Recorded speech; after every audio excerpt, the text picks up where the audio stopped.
Hola golafre, soc l'Albert. Avui anem a fer una recepta que no he fet mai, que és la vedella amb bolets.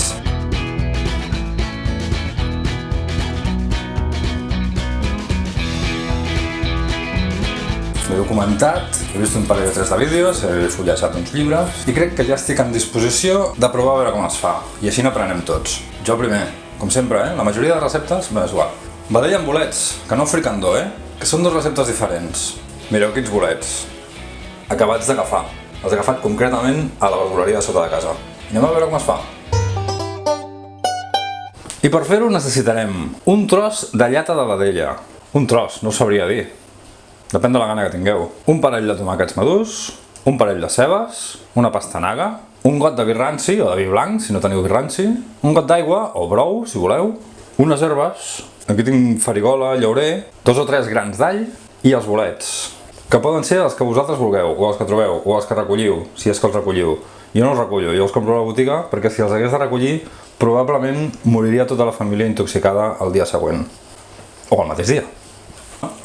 I el primer que farem serà salpebrar la peça, bé de sal, que entri bé per dins. I posarem l'oli en una cassola i la marcarem fins que quedi ben rossa. Mentrestant anem preparant les verdures per fer una bresa. Una bresa són verdures que normalment a la cuina catalana acostumen a ser pastanaga, tomàquet i ceba. Són verdures que posem a coure junt amb la carn i que al final ens faran com de sofregit. Ara que ja tenim aquesta carn marcada hi afegirem les verdures tallades a trossos. I afegirem també els grans d'all i les herbes, perquè vegi que fan gustet.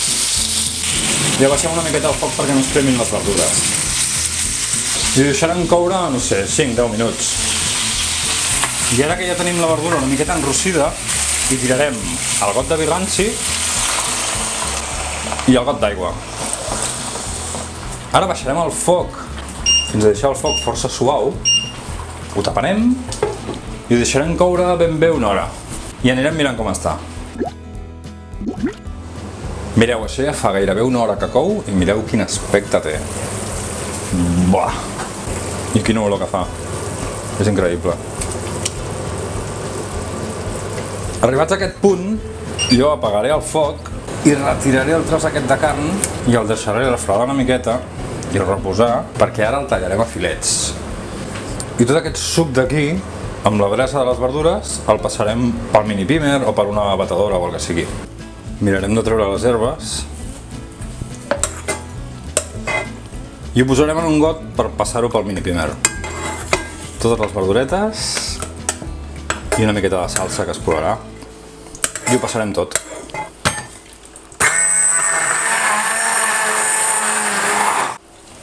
I un cop passada la tornarem a abocar a la cassola.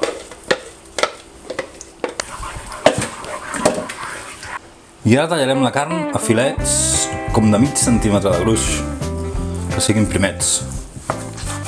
Mireu, ja com que encara està rosadeta per dins, està boníssima així.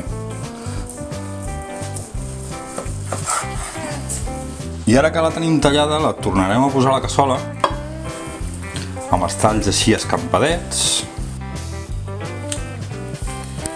Tornem a engegar el foc i ara hi afegim els bolets.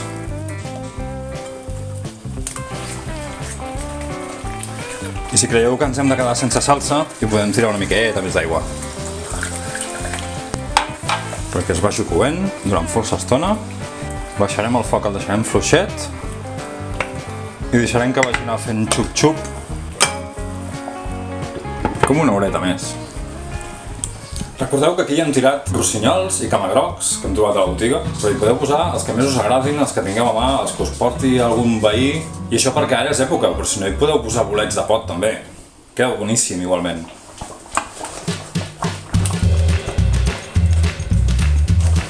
No oblideu de tastar-ho de sal.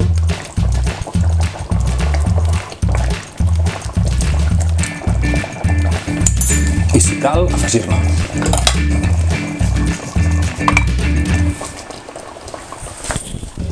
Sentiu això?